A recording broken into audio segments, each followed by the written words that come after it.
When I was a first-time mom, I thought I could figure out how to get my child to sleep all on my own. I looked up things on Instagram, I searched Google, I read books. I could do it. I worked with kids for many years. Of course I could take these techniques and apply it to my child. But when I went to do it, I struggled. There were too many unanswered questions. Why wasn't this working? Why couldn't I get my child to sleep? Have you been asking yourself this? I have compiled my top 3 mistakes parents make when they try to sleep train their children. So if you are one that is struggling like I did, stay tuned.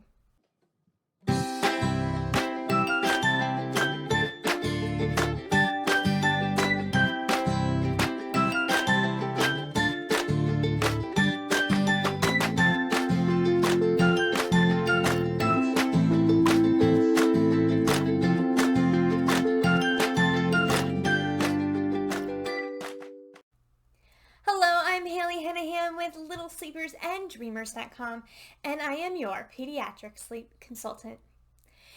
You probably are struggling to get your child sleeping and you're wondering why.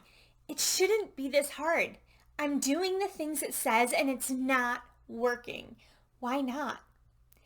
In this video, I'm going over my top 3 mistakes that parents make when they try to sleep train their children themselves. So let's get into it. Mistake number 1 is not being in the right mindset. The word training lets you know that it's a process. It is not a one and done. It's not something with a little bit of this, a little bit of that, a dash of this, mix it around, poof, your child's a great sleeper. No, it's a process. You are getting your child to learn how to sleep through the night independently. Think of potty training. Now, you might have a little one, so you might not be there yet, but I'm sure you can kind of get the idea that potty training is a process. It is something that you have to devote time to. You have to help your child learn not to go in their diapers, but to go on the toilet. And it is a repetitive process where you are continually helping, continually guiding. And that is similar to sleep training. You are guiding them. You are helping them along this journey. So you need to be in the right mindset that it is a lifestyle. Once you have your child completely trained, you're still not going back to your old ways. It is still something that you are continually working at. Now, once your child can sleep independently, it will be a lot easier. But it is a continual learning process. So that is the first part. You also need to know that there's going to be a little bit of crying. You have to allow some crying because it's their way of protesting. Their world is going topsy-turvy and they aren't understanding what's going on. They want that comfort that they were used to, even if it means not getting a great night's sleep. You know that they are safe. You know that they are cared for. And so it's just their way of protesting. The next part is to remember your why. So as I said, it is a process. It is a long haul that you are going to be dedicated to. So because of that, you need to remember why this is important to you.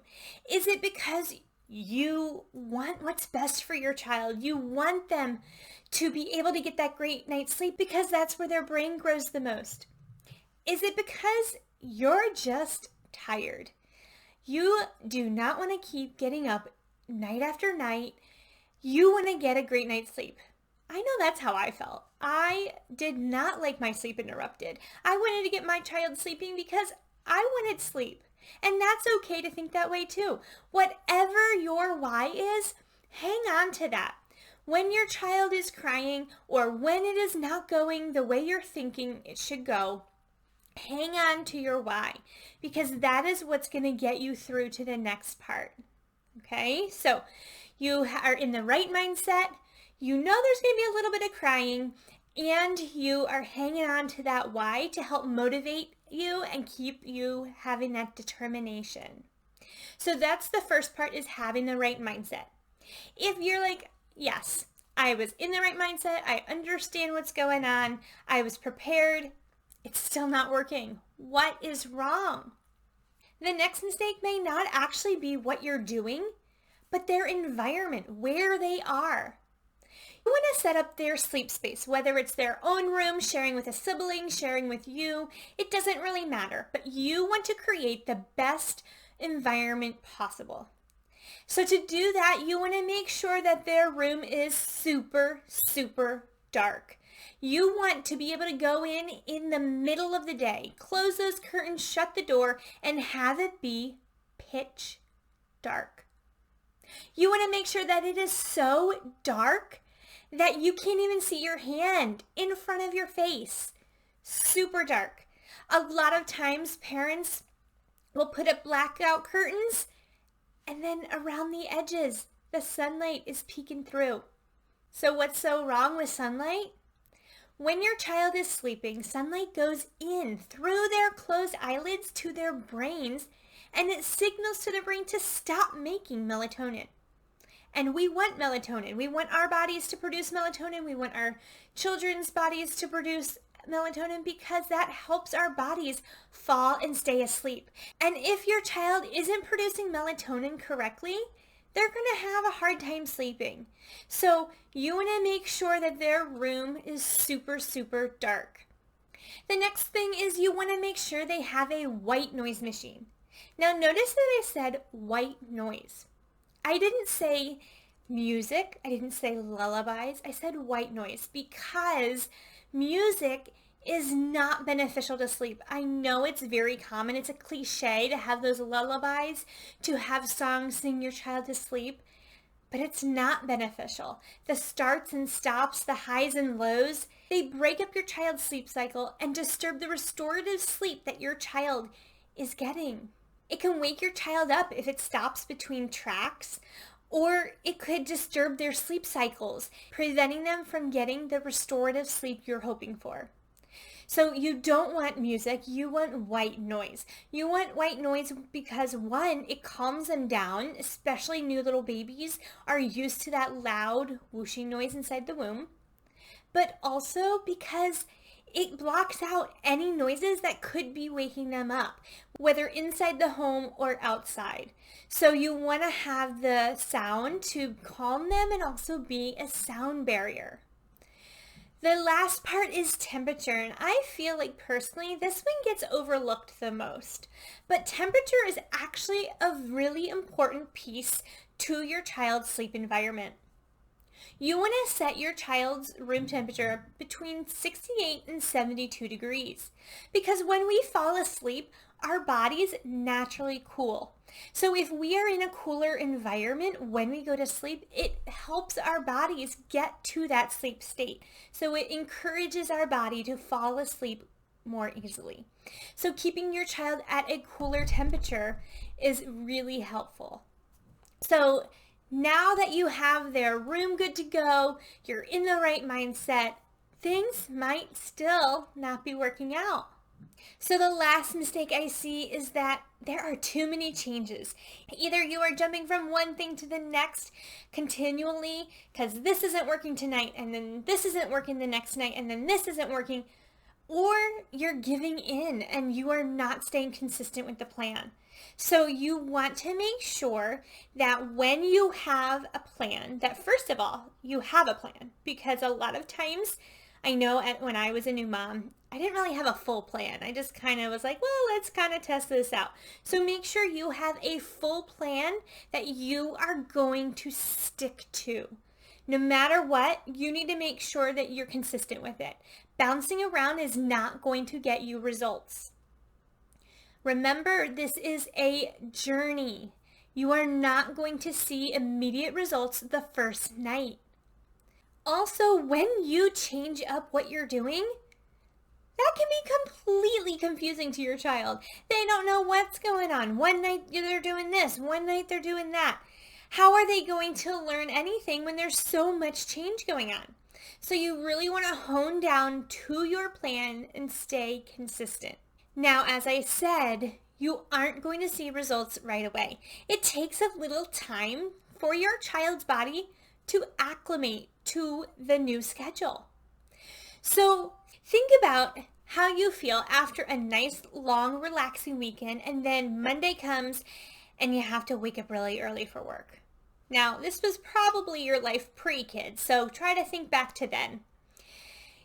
During the weekend, you could sleep in late. You didn't have to get up and rush around right away. You could relax. So your body clock naturally adjusted and let you sleep in. And then Monday comes and bam, you do not want to get out of bed. It is so hard. You just want to roll over and keep sleeping. But then by Friday, your alarm goes off and you're pretty quick to hop out and continue on getting ready for the day. Why are Mondays so hard?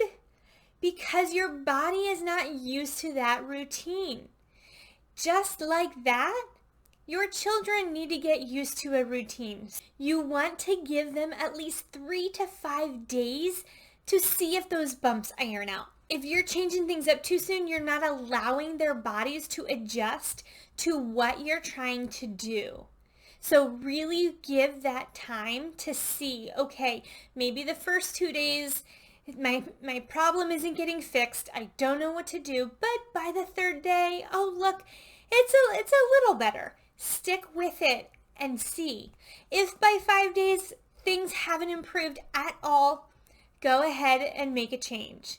But you want to give that cushion time before you keep changing from one thing to another. The last piece I want to touch on is not giving in. Now, it is so hard when your little one is upset.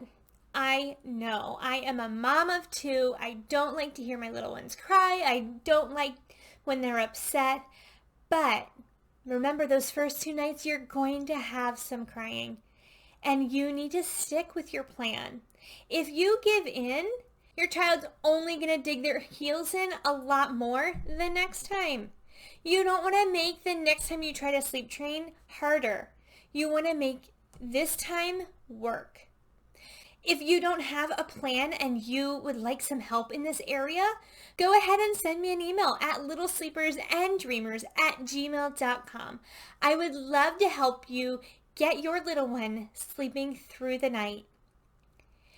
If you found this video helpful, go ahead and give it a thumbs up, hit the subscribe button and the notification bell as more videos will be coming your way. I'll see you in the next one. Sweet dreams.